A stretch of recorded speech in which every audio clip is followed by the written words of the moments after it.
from Memphis and across the Mid-South. This is News Channel 3 at 6.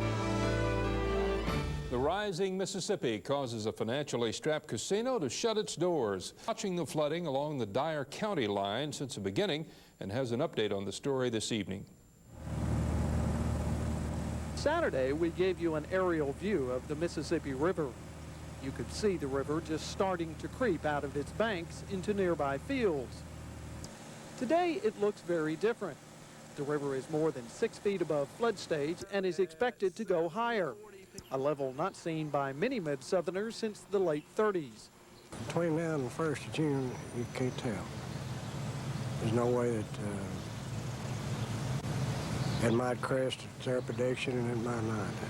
To give you some idea how quickly the Mississippi River is rising, this is what it looked like near the Missouri-Tennessee Bridge on Monday afternoon. By the time we came back on Tuesday, it looked like this. The Mississippi River rose nearly another 1.5 feet last night between the time we were here Monday afternoon and today. That's what farmers say makes this flooding so significant, is the quick rise on the river. Another problem, the backing up of smaller rivers such as the Obion and Forkadere. Because of a high Mississippi, they can't drain. Farmers are running pumps round the clock to keep the water out of their crops. We've got a lot of ground going under now in the Obion River Basin. Most of our levees, we've already broken most of our levees to flood the crops so it wouldn't destroy all the levees that we already had.